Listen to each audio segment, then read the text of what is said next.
Hi Tom, in your own words, who are you? What do you do? My name's Tom Soane. I'm the founder and director of Pink Street, which used to be called UMove. Okay. But we had a fun trademark battle with eMove, so that got changed. And on top of that now, I am a podcaster, I'm a content creator, and I'm a property guy myself. Okay, and when did all this start? So we started the company in 2012 as an estate agent. Okay. And then we added lettings a little while later. Struggled through the first few years, I think, as most business owners do, and we went through some rough times. And then from that, we took lettings up a level. Okay. I don't want to get too much into that just yet. Good. So you started in 2012. Yes. So what did you do before then? Before that, I was always in property. I started as an estate agent when I was about 19, I think. So, well, not too long ago. Just 1 or 2 years. I like it. Yeah. I had more hair there. Which was good, yeah. But that soon went. No, so started in an estate agency when I was 19 and worked my way up in that. Worked for a corporate after a while, then went back to an independent because corporates was rubbish. It was boring. You had no say in anything you did. So the independent estate agents was where I really learned my stuff. And my manager at the time, he was a bit of a mentor as well. He was also a property investor. So he took me around to all of his developments and all the little bungalows and houses he was refurbishing. So I got to know that side of the business. Then I ended up running a branch for him for a little while. And so started to learn about the management side and the running of an estate agency. And I went from there, I went into mortgages. So I was a mortgage advisor for a while. Oh, yeah. Which was good fun. That was back in the time when you could, pretty much anyone could get a mortgage. Yeah, 110%. You got it. Oh, yes, the good old days, eh? Self-certified mortgages. Yeah. So what was a catalyst for you to transition from working as an employee to jump in the ropes and be on the other side, going down the business owner road? Do you know, I always felt like I had ideas. I've always been a bit of an ideas guy. And then working for other companies, I was always identifying areas that I think I could do this better, or I want to do this for myself. Yeah. I want to build this. Why have a small sliver when you can have a chunk of the pie? And it certainly wasn't out of greed. It was out of, I guess, a necessity to build something of value for myself and in myself.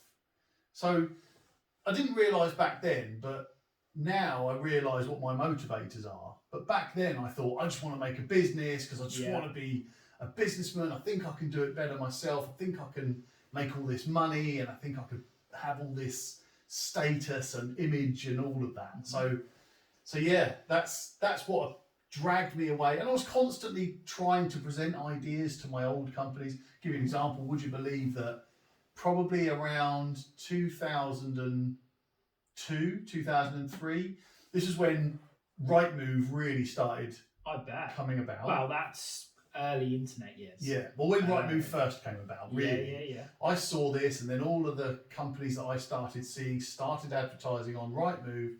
And I said to my bosses at that time, look, we should start an online-only service where the owners do their own viewings and they use us to advertise and we charge them a one-off fee up front. No, that'll never work, they said. Yeah, so your overheads are low, minimal, and I guess we consider many businesses models that follow that now. Yeah, and I saw that early days as, you know, a route to using the current technology to get out there.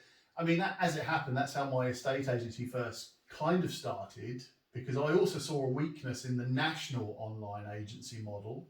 I thought people still want something local that knows them and they can walk into and talk to. So my first agency was a local online agency. Okay. That's what it was. But after a while, I realised that I think estate agents and letting agents are quite a lot like mortgage advisors and lawyers and accountants, in that most people, not everyone, but most people want to be able to put a face to a name, shake a hand, have a coffee, have a chat, know that somebody, especially in lettings, know that their tenant could walk into a place. It's a people business. Absolutely, yeah. Hugely. So if we look at, you started in 2012. Yep. Should we call it the early years, 2012 to 2016, getting started? Yes. I imagine there was a lot of issues, a lot of teething problems during that time. Let's hear some of them. What are some of the problems you encountered?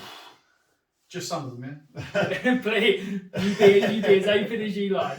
Do you know what? When you first start a business, I know this now, looking back, but at the time, when you first start a business, you are winging it.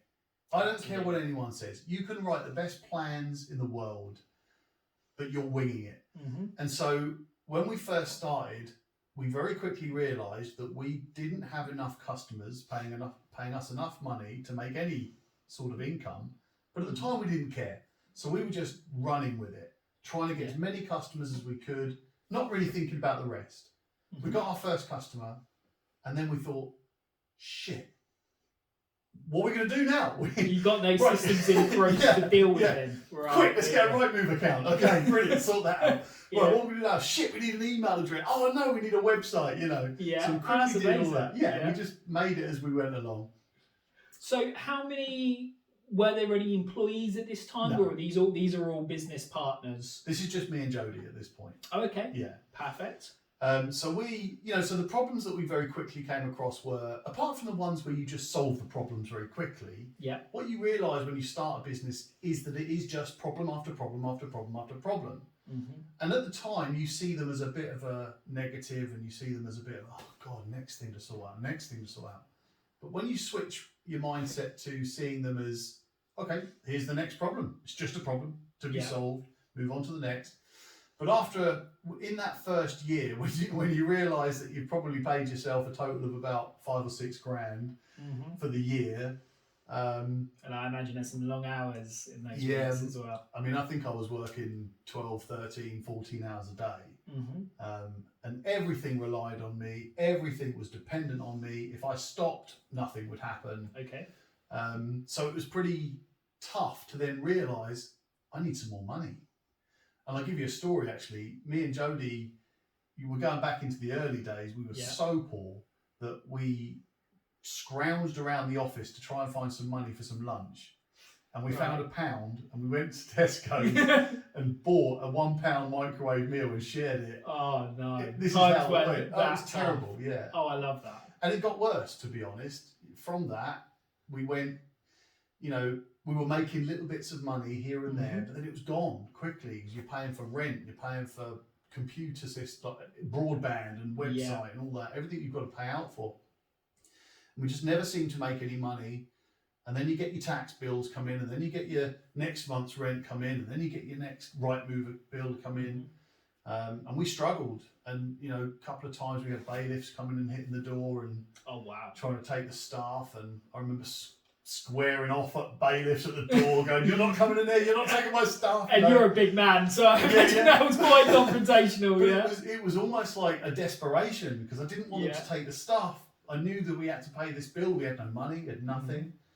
But at the same time, if they took the stuff, then we were gone. Your ability to earn money dissipated if they took the stuff. And when I say winging it, this is where I mean it. We were winging it because then you're winging it to try and get some money to pay that bill and then to, So you're struggling through. And we were never making any money, but in a weird way, we didn't really mind because we felt like we had this vision, we had this dream, and we were going for it.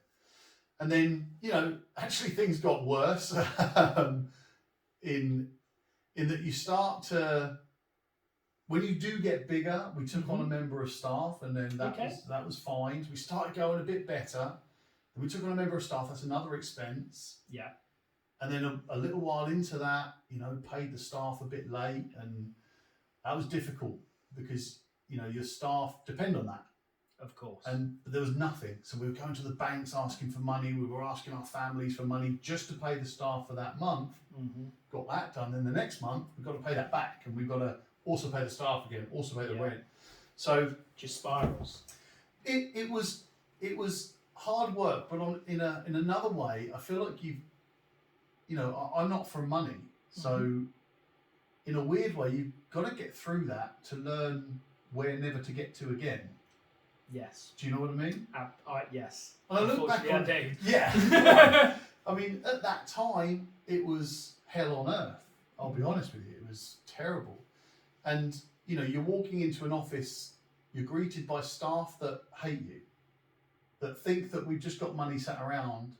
Oh, okay. And not giving it to them, even though we're trying to be open with them, trying to be honest with them about what was going on. But it's not their fault; it's our fault. So, but the thing is that you still need them to work, because if they stop, then business stops. It falls. Yeah. So there were some big problems there. Look, it all stems from financial, really. Learned some hard lessons about money management and business management, as well as new business, new customers. And then other things that we realised down the line, we were too cheap. What we were trying to do was be a low cost agency. And then you realise quite quickly that, no, what we should probably do is charge the fair amount for the service that we were providing and do that. And really, if people are looking to work with us because we're cheap, then maybe they're not our customers in the first place. Do you know what I mean? Exactly. And it was tough because you then bring into it a bit of self-valuing. And I suppose as a new business, you need to generate those customers. Absolutely. I guess repeat business is easier once you've got the client customer, but you need the customer in the first place. Yeah. And it's getting that footfall through the door. You're right. And it's a lot of mental perspective as well, because what you're doing is you're saying, I'm worth this amount of money. And when you're a new business, you don't have that feeling. You think like people are just going to use you because you're cheap. Yes. So you keep your fees as low as you can, because you think, well, if I'm the cheapest, they can't not use my company. But really what you're saying is, if I'm cheap, they'll accept me. Exactly that. Right? Because the business is me, isn't it? So, but then as you get a bit further down the line and you realise that, do you know what, we're doing something right here, then you start increasing your fees and charging the right amount. You don't want to be the most expensive, but you don't want to be the cheapest either. So I would imagine you've got to find that niche somewhere. Yeah, I think value for money. It's value for money, yeah. And what I think we realised as we were building a good service, I'd say good service, it's not perfect. It never is. Some people do other things better than others, right? But you've got to learn from those things. But what I think you develop is an idea of, hey, we're competing with people now. We are providing as good as a service as other competitors in the market, so we can start charging the fair value. But anyway, a lot of that was the reason for not making enough money, because we had a certain number of customers and they weren't paying us enough money. I mean, we'd get to the end of a sale and a completed sale, and then you look at the invoice and you think, oh, for fuck's sake! I mean, that's the amount of hours work you've put in to generate that final. I could only imagine. Yeah, we might have sold that house 3 times because the buyer pulls out, or the mortgage falls through, or something. We have to resell it, so you're spending 3 times as much money from a business on the same fee. Yeah, agents should all be charging per sale agreement. I suppose that's a harsh reality of this industry. It really is, yeah.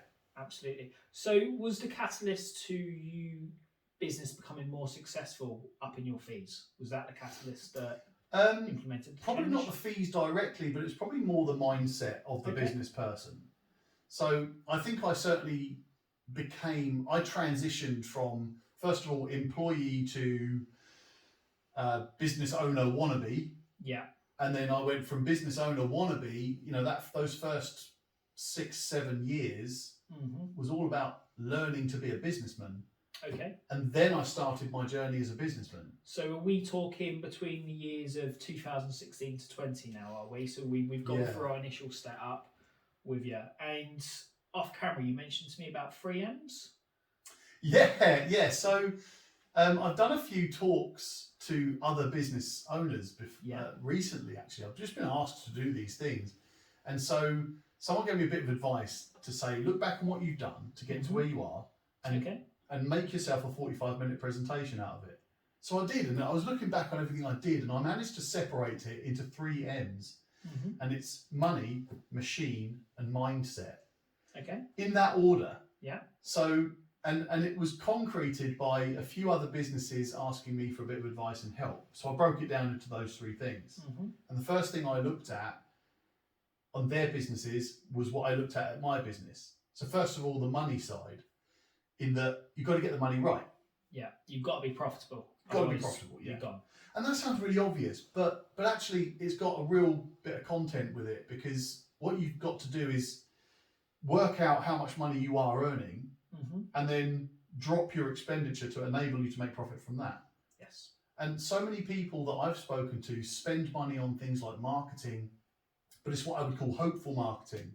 Okay. Where they put a banner somewhere on a roundabout or a big billboard somewhere, or they put a branding advert, so that they hope that more people will see their brand, but it's hopeful marketing. So they'll spend thousands on that rather than direct lead generation, where you are actually generating a lead and paying for a lead. And how would you do that? What is generating a lead, if you don't mind me asking? I'll give you an example. If I do quite a lot of content on Facebook, for example, and I might write a guide for landlords. Maybe, I'll tell you what, one I've just done, everything you need for every tenancy every time. Yeah. It's a full guide with a checklist and a template which shows you everything you need for every tenancy every time. I was very clever with that title. I like it, yeah. And what it is for landlords to download that guide, and then they will read the guide. They'll either then want my company to do it for them, or they will at least have the information there so they could do it themselves, right? Yeah. So it's a win-win for everybody. And then if in the future that landlord wants to use my company, there's a future prospect there. But the initial landlords who take that guide, I get their contact details in exchange. Okay. Yeah. So that's a direct lead. I now know that that one person is somebody that I can communicate with, who I can say, hey, look, would you like us to find your next tenant? Hey, look, would you like us to manage a property for you? Hey, look, would you like us to find your next investment property? You know? Absolutely. And they're going to say yes or no. But I am allowing I create that content, I put an advert behind it, and that's a direct lead generation tool. Yeah. The opposite to that is what I call hopeful marketing, which is where I might put my company logo and what we do on a roundabout and hope that people call me. Yes. Yeah. But the other way, the lead generation, is directly asking for a lead and only paying for that once that lead comes to me, which is the way you can set that up. So if you call this the money side, yes. What do you call the machine? The machine is setting up your business so that it operates and grows without you. The difference between working in your business and working on your business. Build a machine. Can you deep dive that a little further and break that down to what that physically means for you? Yeah. So I completely redesigned the business from top to bottom, in that I set out every single process and every single system that needs to happen, and then I created staff roles around each of that. So rather than trying to find roles for the staff, I was trying to find staff for the roles. Yes. So I built the machine, or designed the machine, and that had 3 main departments, and within each department I had a manager and an assistant, so then I could design the role and then find the right person for it. Okay. So what it effectively is that, and then each one of those people have to follow a specific process for each part of their role. And all I did, without trying to make it sound too silly, is take my lettings manager role. Yeah. I have a lettings manager and I list out, these are all of the functions that that person has to perform. This is their job description. Exactly. And I just did it as a list on Excel, because I'm an Excel geek, so everything's on Excel. So I wrote a list of all of their job titles, all of their task titles in Excel, and then next to it I wrote what's needed for each one, what process they have to follow. And then I made a process for each individual role that they have to perform. So that might be writing a listing for a property. Here's the process for that. Write the description, enhance the photos, upload the description to Rightmove, upload it to our CRM, upload it to Zoopla, share it with buyers, with tenants. That's the process for that. And then same with the next role, same with the next role, same with the next role. So what I guess I'm getting through to there is every single job task then has a process to follow. Mm-hmm. And none of those tasks can rely on me at all. Yeah. So that's the operational part. Same with accounting. So I now have an arrangement with my accountant where I don't have to do anything. We need to talk about this, obviously. Yeah. I hate sorting out my accounts every year. Right. Oh, Right. yeah, we need to talk about this. So right, and it's so time consuming to Isn't it? go through all of that information all the time. Yeah. So maybe I'm innovative, I don't know, but I just did an arrangement with my accountant where I said, look, this is what I need you to do. Mm-hmm. And everything else that was left that him and his team can't do, I've got a virtual assistant in the Philippines that puts the other stuff together and sends directly to him. Here's my bank statements, work it out. Yeah. I like it. Okay, so there's machine. We mentioned mindset. Yes. I love mindset. Me too, yeah. What I do now, So, right. I didn't at the beginning. So let's talk about your relationship with mindset as it was at the beginning and how it's changed and how that's benefited you. Oh, we can go deep here, can't we? Yeah, brilliant. It's a brilliant question because I reflect on that all the time. Yeah. So when I first started out, didn't know what I was doing. All I knew is that this is what I wanted to do, Mm-hmm. and I just winged it. I didn't think about mindset. I didn't think about strategy or machine or money. I just thought get as much money in as I could, Yeah. and in theory, spend as little as I could. Yeah. But there was no strategy behind it. Then as I would class that in 2016 was when I started the journey to becoming a businessman. The birth of my first son, if you will. That changed the way I saw everything. Mm-hmm. But then the mindset was improved, I think, to becoming a businessman by then starting to develop myself and learn and listen to others and copy others and engage and socialise with other people. So who did you engage with? Did you get any mentors? Yes. Let's talk about that process because I think that's invaluable. Yeah, and I think it's all part of the journey because up until 2016, I felt like I could do it all myself. Okay, I felt like I could figure it all out myself. Somehow, I can figure it all out. You work with it, yeah. I also felt like I didn't have enough money to spend on training courses or mentors or, all of that stuff. 2016 was the birth of my first son. And in that time was a pretty terrible employee who,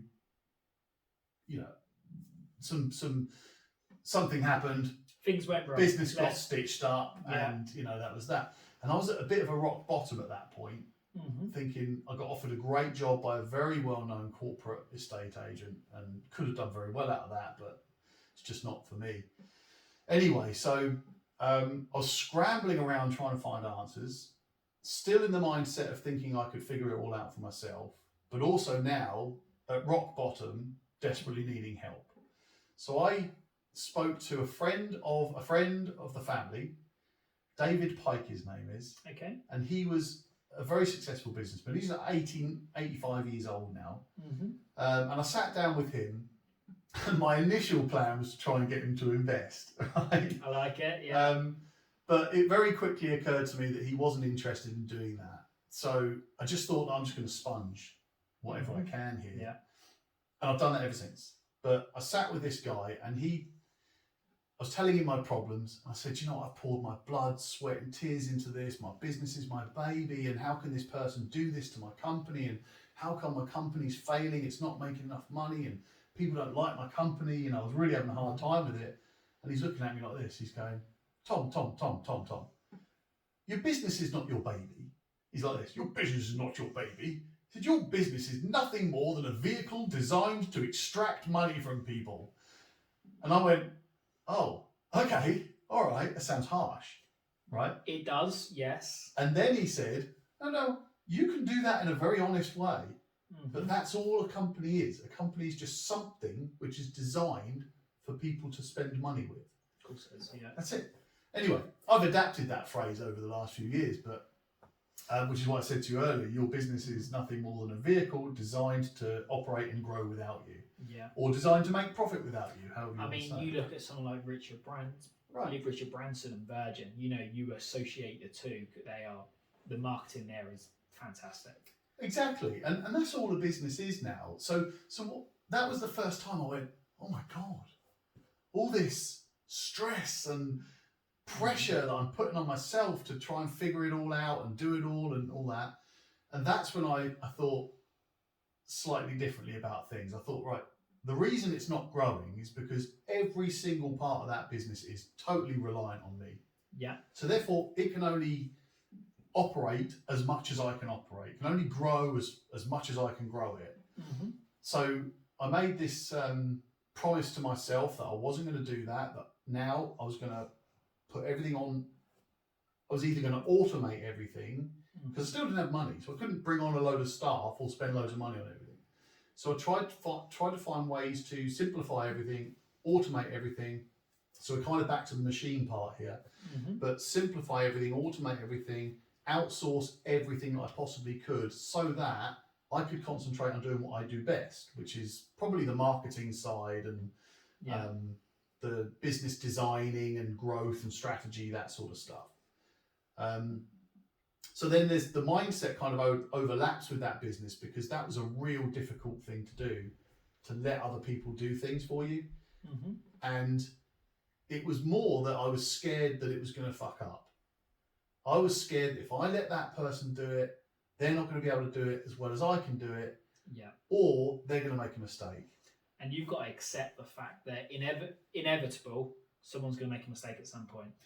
I think it's logic as well. So they might well make a mistake, but so might I. Absolutely, yeah. Right? So I started thinking of a bit more logically in that, okay, what's the worst thing that could possibly happen if that person makes a mistake? With this one customer, they might leave. That's the worst case scenario. But they might not. What are the chances of someone making a mistake and it costing me £1 million? 0. And I've got good business insurance as well. So, all right. We're talking them figures. Good. Right. Yeah. But the truth, all right, that's a bit extreme. But the truth is, I started thinking, well, why am I so scared that somebody else is going to make a mistake when I could just as easily make a mistake because I'm overworking myself. Absolutely. I'm not thinking clearly at all times. And then there's the other side to it, which is this little fear that somebody else is not going to be able to do it as well as I can do it. So I might as well just do it myself. And then I realised that, well, that's a flaw, because first of all, nobody can produce any output at 100%. Nobody on the planet. No. 100% is not perfect. Sustainability. No. Well, 100% is perfect, which we know is impossible. So at best, I could achieve 80%. Right? Cool. Yeah. I'm all right with that. But if I had 2 people working at 60%, well, that's better than one person at 100% anyway. And so I thought, if I also don't give them the chance to do it not quite as good as me, but good, then the business will always be reliant on me, and it will always be dependent on me, because I won't let it not be. So it was difficult, and it took me a little while to outsource and delegate these things. And it was a bit cringy. People were sending me like templates of emails they'd written up, or examples of something they'd made, designed, some process they'd made, and I would always have an input into it, and try and make amendments. But that was taking up 1/10 of my time. I bet. Rather than me doing the whole lot. So it sounds like you've empowered people to do their job, and that in time has freed up your time to work on the business as opposed to in the business. Very much. And you have to, it's the whole give a man a fish, he'll eat for a day, teach a man a fish, he'll eat for the rest of his life. It's the same thing. And now I have staff members here that I feel are now empowered to make mistakes. If they make a mistake, we'll deal with the mistake, rather than never giving ourselves the opportunity to succeed at something. Okay, yeah. Because we're scared of the mistake. And it was tough. It was tough because, like I say, for however many years, I've been doing it all. And now all of a sudden I'm getting other people to do these things. I really wanted control over it, and I wanted to check everything and every email and every, oh wow, all of it. micromanage Absolutely. everything. Okay. So where are we now? We about 2020? So I'll probably, so 2016 was when I think I started the journey as a businessman to grow and develop. And I then just sponged off everyone I could. Well, yeah, so did you have any other mentors? Yes, or, I had a couple of mentors.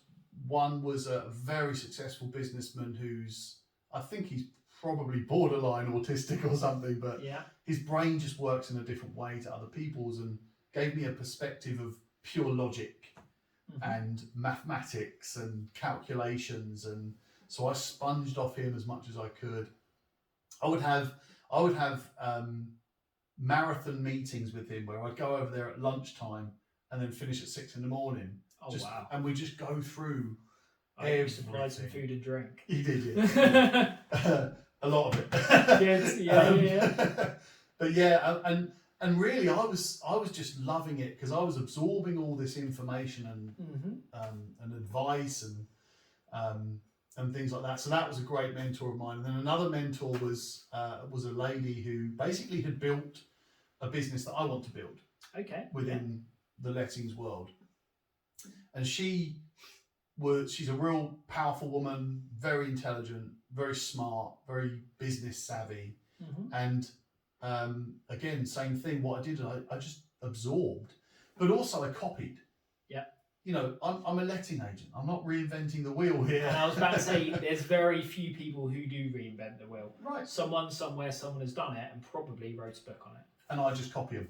Exactly that. And you know, you'll read a book, like you read Tim Ferriss' 4-Hour Work Week, for example, copied it. You read, I don't know, let's give us some other ones. Rich Dad, Poor Dad, copy it. Yeah. So what's some of the key, I'm guessing it's Sally Lawson, is it? Yes. What were some of the key tips that she gave you that you implement today?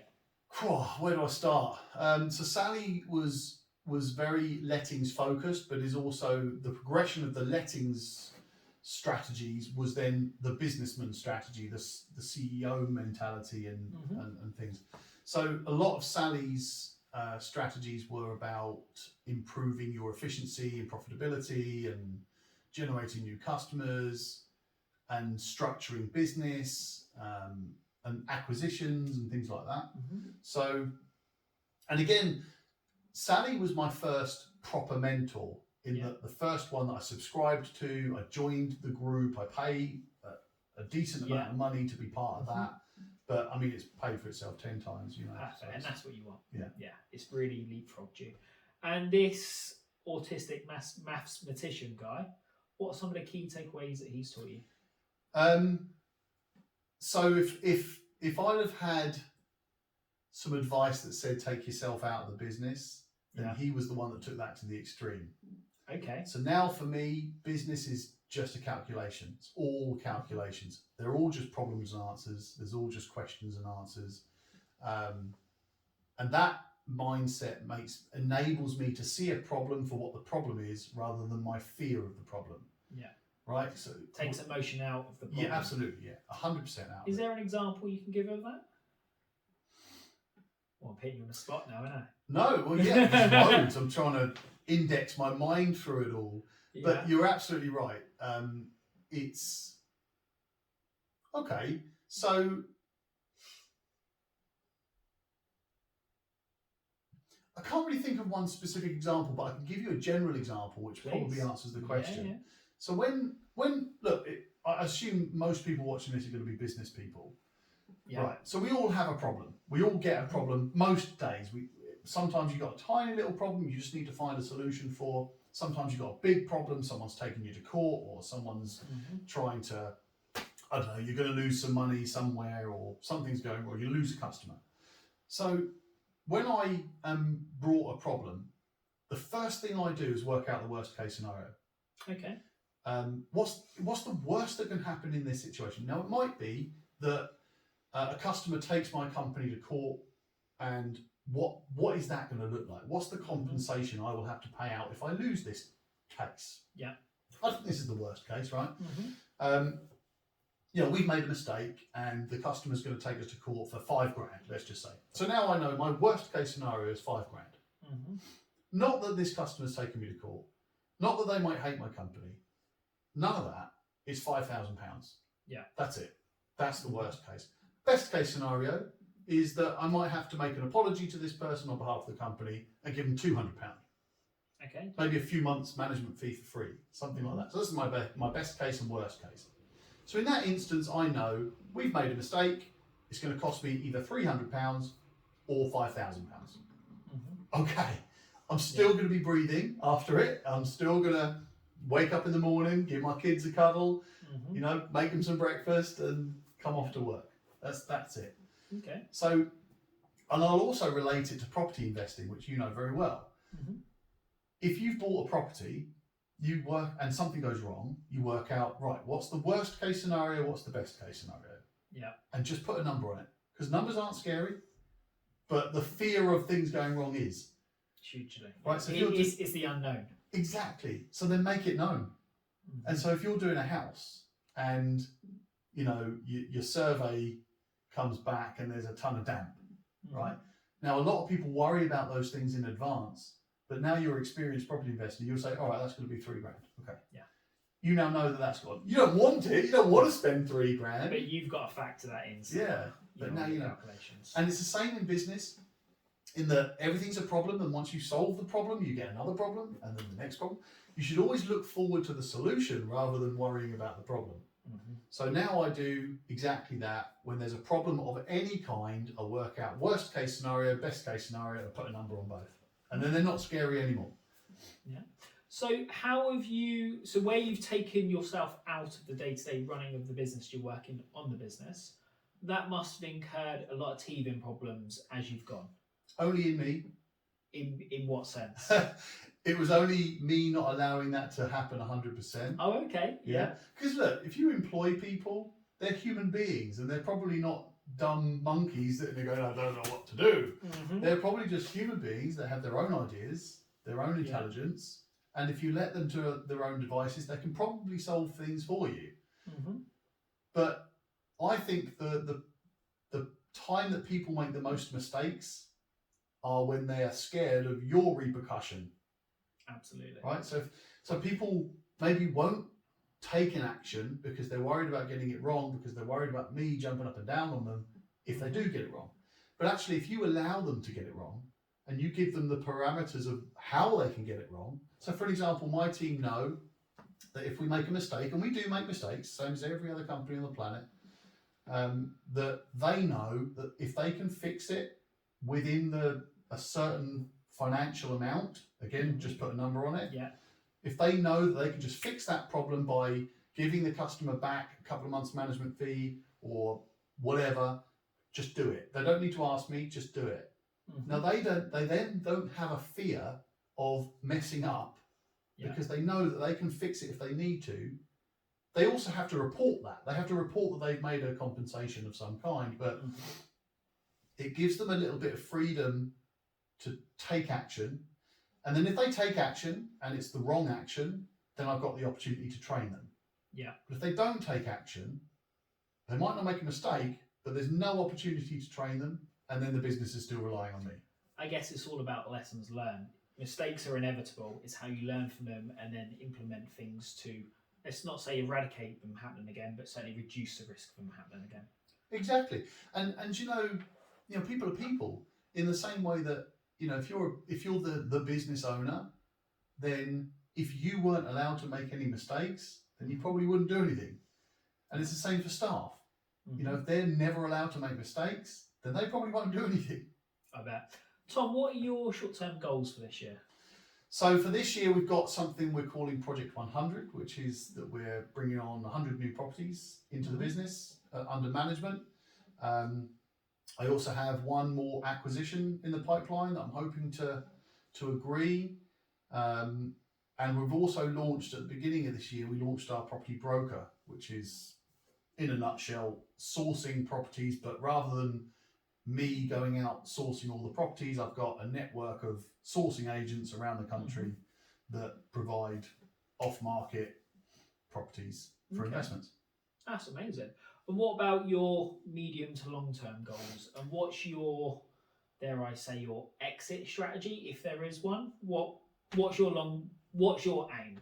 So medium to long, I want to build the biggest letting agency in Hampshire, and it's more of a status, I think, than a specific goal. So I don't actually know what number that looks like. And I guess you're going up against a lot of nationals there. Well, I wouldn't include the nationals. I would just say of all the companies in Hampshire, I want to be the biggest letting agent within that. Okay. Because I think if you always aim for number one, then it doesn't really matter whether that's 10,000 properties, 5,000 properties. Who knows? It's more. I'd like to hit that number one spot. I think that'd be great. And then exit plan. Well, there's a few really, and I like it. Yeah, what I'd like to do is continually analyse my exit. So if I've got a company that's paying me £1 million a year personally, then there's no point in me selling it for £10 million because in 10 years' time, right, you lose I'll only reinvest it and get 10% on something else. So it doesn't really matter. But if someone comes along and offers me £20 million for that property, for that estate agency, for that company, then yeah, I'd take that. Okay. So your business is all about property. Mm-hmm. Do you invest in property yourself? I do, yeah. Okay. Over the last few years, actually. So before the last few years, I was doing a lot of buying for investors, but not in a formal capacity. It was more just through the estate agency, helping investors buy good buy-to-lets, good flip-to-lets, or BRRs, whatever one calls them. And then the idea was that they buy through us, we get the sale, and then they become our landlords as well. So that was a nice little thing going there. And then that went to the next level with the property broker, which is going very well. So then I started investing. When my business started doing well, I started investing as well. And I've done some in Portsmouth, I've done some in the northeast. Okay. So obviously we're in Portsmouth now. This is our hometown. How comes you invest up north as well? So the way I see, it's portfolio building the way I see it. And I think before you go adventurous with properties, I think maybe you'll back me up on this, but I think first of all, you've got to build yourself a good base. Absolutely. Of solid, what I call them press properties. It's very cheesy, but it's profitable, reliable, easy, simple, safe. Yeah, I like that. Those, those 5 things. And they all mean individual things for me. And so basically I would like to, my initial plan was to build that base, that portfolio. And I bought a few where I bought them, did them up and rented them out. And then went up to some training course, and I met this guy from Newcastle, got talking to him, and he's big into property up there. He's a sourcing agent. And I went up there, had a little look, brilliant place. And what I then ended up with was good cash flow from Portsmouth, but with brilliant appreciation and growth in value, which I've just taken advantage of in a crazy way. Everyone is. And then in Newcastle, you don't get so much. Well, actually, all around the northeast now, I've been quite adventurous, but up in the northeast, you get really good cash flow. Better cash flow than down here. Maybe not quite as much appreciation, but I like to balance that out. So I get really good appreciation down here and really good cash flow up there. And the prices up there are silly. If you get it right, you've got to be careful because there are some pretty awful places to buy up there. As is there are in every city. True. Do you know it's worse up that way? It really is. I worse, can imagine. In fact, northeast and northwest, you get pockets of the country where, we, down in the southeast and south coast, we only kind of hear about drug dens and things like that very occasionally. But up there's a big problem with cannabis farms and squatters and just terrible people up there. Big problem. So you've got to buy correctly in the first place. So what I started doing myself was investing up in the northeast, using the contacts that I've got. I was going out there, I was doing my own due diligence on it because I've been doing it for years. I know what I'm doing. And then I had a couple of people, funnily enough, it was actually one of my landlords who just said, I see you, because I did a podcast episode about investing in the northeast, right? So he heard that. I didn't know one of my landlords listened to my podcast, which was funny. And then he said, oh, I see you're investing in the Northeast. Would you be able to help me out? And I was like, absolutely. So I connected him up with my sourcing agent up there, got a couple of properties, and he's loving them. And like I say, you're not going to get massive growth in value up there. No, but I guess your entry level was much cheaper. Much and cheaper. your yield is much higher. Well, like the first tip I would give anybody who's looking to invest in the Northeast in property, there's a sweet spot of properties, and I think it's about 65 grand up to about 95 or 100. Okay, yeah. So if you go above that, the rents don't reflect. So you might spend 120 on a place, but still get a very similar rent to you would with 95 or 100, right? Yeah. But the other end of the scale, the rents seem really great. You can buy a property for 50 grand and rent it out for 500 a month. What? It's crazy. Yeah. But whereas you can buy a flat down south in. But you can't resell them because there's not many people that can buy them because you can't get mortgages on properties at that level.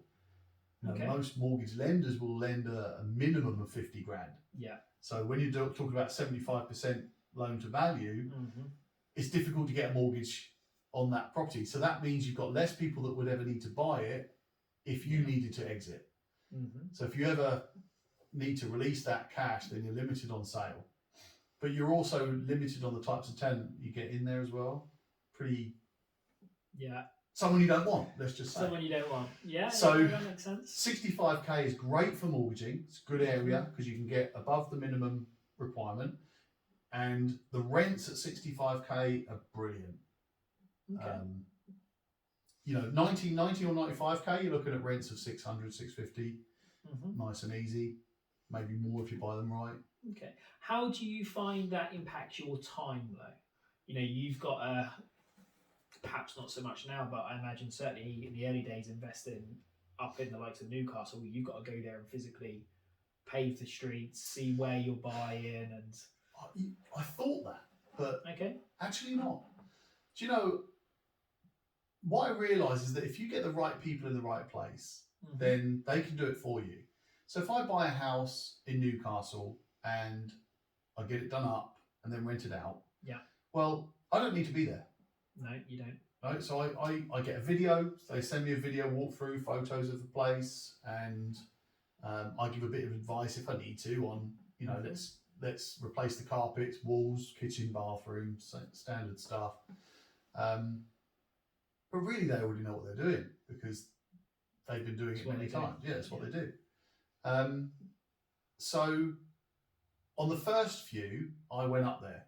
And I wanted to go around and say, right, this is going to get done here. We'll do this, I want that one. It's a large sum of money, regardless of, in comparison, it's still a large sum of money. But after a few, I realised, well, there's no point in me going up there. I was going up there, right, and I was telling him, right, well, white walls, grey carpets, I want a nice white kitchen with black worktops and all this. I want a standard level property, please. Yeah.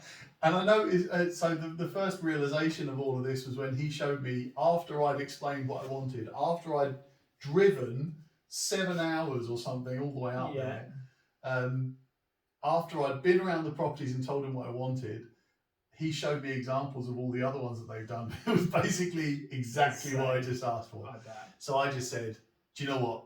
You do it. You get it done. You know what you're doing. Yeah, and all of the rest of them I've not been up to see. Perfect. Tom, what gets you out of your comfort zone now? Great question. What a question. I just threw that out there. I love that. Yeah. Yeah, I love that question. So what gets me out of my comfort zone? I'm still a human, so I still have a fear of messing it up. Of course, yeah. So when I feel like, I'd probably go to both extremes here. When I feel like things are going wrong, things aren't going well, then that both throws me out of my comfort zone, but also throws me into action. So I'm quite comfortable under pressure. I like the pressure. I like the rough pressure of everything going mad. So I love that. I thrive on that. But at the same time, I also hate it because I don't want things to be rough and mad. So what puts me out of my comfort zone? Actually, let me go the other way here. What gets me out of my comfort zone is when everything's just too smooth, when everything's just too easy. I feel really uncomfortable when things are just going too well. Interesting. Yeah. Because there's maybe there's something in my in my makeup here, but I'm not wearing makeup. I just mean something in the way I am. Thanks for clarifying. I wasn't sure when I walked in. Yeah. I was expecting a makeup artist to come with you. It's a tight budget. I record this off my phone. This is very low entry level stuff. Don't let him lie to you. There's a full camera crew here. I assure you, there's not. No. Yeah, maybe it's something in the way I'm built, but when things start just going perfectly, I worry that it's going to go wrong. Mm-hmm. So where I am in my comfort zone is when things aren't perfect. Okay. Because then there's always something for me to improve, always something for me to optimize, always the next problem to solve and the next idea to put in place. When I find that things are just going too well, well, something suspicious about that. Okay. What's Pink Street's USP? You're on what I call Estate Agents Row. Yeah. So you walk out of your estate agency, you look left, there's a street full of estate agents. Why would somebody come to Pink Street as opposed to any other one on the block? The only difference from one estate agent and one letting agent to another is the people they employ. Mm-hmm. That's the only difference. I bet, yeah. Because every estate, and I probably shouldn't say this, but no, it's true. The fees are the same. Yep. Everything's the same. Well, the processes are the same. Mm-hmm. The organisations are the same. The operations are the same. Yeah. We all go out to a property. We take photos. We take descriptions, floor plans. Of course. Yeah. And we create a listing. We upload it to Rightmove, Zoopla, wherever you upload it to. You phone all your buyers and tenants, and you try and get viewings. You go and do the viewing, then you agree a sale, and that's it. The only difference from one person from one company to the next is the people. So, do you know what I quite often say to people that are selling or landlords? When you speak to a letting agent, for example, you're a landlord. So when you speak to a letting agent, the person that comes out and sees you, you've got to feel comfortable with that person. Hugely. Right? Yeah. You've got to trust that person. And I always think that what you'll have is 3 agents come out and see you. You'll get 1 sales guy, you'll get 1 process guy, and you'll get 1 manager, for an example. Yeah, right? Yeah. I like that. Yeah, probably. I always try, when I've been dealing with other agents around the country, I always try and speak to the person who's going to be looking after my properties, right? Mm-hmm. Because if I like them, then they're the ones that are going to be looking after my tenants. Yeah. They're the ones that I'm going to be dealing with on a day-to-day basis. So if I get comfortable with them and I think they're capable and I think I can work with them, then that's the agent I should choose. So therefore, I wouldn't begrudge a customer speaking to my team, speaking to another agent down the road, and preferring that person. Yeah. Because if you're comparing company to company, they're the same. We all do the same thing. Yes. Let's not beat around the bush. No, but if you choose that person because that person, Marcus down the road, Cubic West, right? Marcus, love Marcus to bits. And my guys have their strengths, he has his strengths. So if a customer says, "Oh, do you know what? Thanks for coming out, but I felt like I got on better with Marcus," I would wish all the best in the world, because that is a better decision than, well, Cubic West said that they would advertise us on Rightmove with a premium listing. Yeah, cheers. So does everyone. Right? Yeah, no, I completely get you. We've spoke quite a bit on mindset. What motivates you? We're several years into the business now. Yeah. What I assume, your priorities, needs, wants, ambitions have changed a lot during them times. Definitely. Do you know what? I kind of alluded to this earlier, in that when I first started, my mindset was of let's just do as much as we can, as let's keep doing it. But now I realise what my motivation is, and I think this is a big. I said earlier on that I didn't value mindset as much as I do now. Yeah. But I wish I had done, because now I know that I am 100% motivated by praise, recognition, and value to people. Okay. 100%. When you ask a businessman what are they motivated by, and they say money, it's bullshit. Absolute bullshit. Because nobody is motivated by money at all. Actually, what you're motivated by is the thing that money gives you inside. Absolutely. Right. So to a lot of people, money enables them to buy things, or enables them to have status, or comfort, or security, or image. Like for example, if my agency brand is everywhere because we've got the most boards in the country or in the city, or whatever, that's praise for me. Oh, I bet. Yeah. Or if I've got a big team of people and they're making loads of money because they're serving lots of customers and everybody knows that's my company, that's praise for me, that's recognition for me, and that's value to me. That's why I do the podcast, because I kind of see it as a quick way to get to be of value to people. And so I kind of ignore the money, because I think that if I focus on doing my motivations in the right way, then the money comes as part of that. Okay. You mentioned a podcast. What is it you do? The podcast is The Anonymous Landlord, and there's a few parts to it. First of all, it's mainly property investing, landlording, but it's also a lot about the mindset of property investing and the mindset of being an anonymous landlord, because that's the way to be a landlord, really, isn't it? You don't want to be...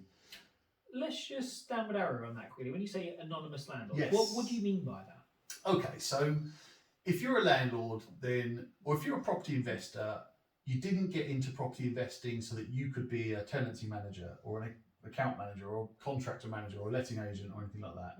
You got into it for building wealth, financial stability, for providing something for your children down the line, or your family, your wife, your husband, whatever. So what a lot of people do, in fact, a big number of people, they invest in property and then they try and do it all themselves. Yes. Right? And that's, in my opinion, that's one of the worst things you can do unless you've got the right infrastructure set up. I completely agree. Yeah. Number one, compliance and legislation and law. Number two, tenant rights. Number three, tenants got rights. I know, believe it or not. But number three is obviously what I said just now, which is you didn't get into property to be a tenancy manager or an administrator or something like that. But what I find a lot of landlords do is they try and do it themselves to maybe save themselves 50 or 60 quid a month. Yeah. But end up costing themselves more in time and energy and also stress. You know, if you've constantly got that little niggle in the back of your head that your tenant's going to ring you at 2 a.m. on Christmas morning or something, you've got to deal with it, you know? You do. So the anonymous landlord is exactly as it sounds, in that you are the property investor. You're not the landlord, you're not the letting agent, you're not the tenancy manager. But whether you're managed by an agent or you set it up yourself, it's a system of automation where you use the right services and suppliers and partners and contractors, and you set up a mini letting agent for yourself which operates and grows without you. So the same that I've done with my business, I've applied that to the landlording world. And it's as far as money, machine, mindset. It's the same thing. And when I say operates and grows, you know, as a landlord, if your property operates without you, fantastic. That's a nice life for you. Yeah. But if you have certain measures in place so that it's a constant rent review every year that happens without you, it's a constant mortgage review every 2 years that happens without you, insurance review without you, accountancy without you. Yeah. You know, all of those things, if you have them in place, then your property becomes a business. Yeah, 100%. And it can't rely on you. No, I really like You're that. just the money. Yeah, well... you say that with some money. Yeah, I would like to think on the money. I follow you on social media. I see you getting right in there, getting dirty. Unfortunately so, yeah. Yeah, but there's an enjoyment level, isn't there? There is, right? Yeah. And I'm not saying that an anonymous landlord can never buy a property and contribute towards the refurb. I'm not talking about that. I'm talking about the act of landlording. With you. You should be anonymous too.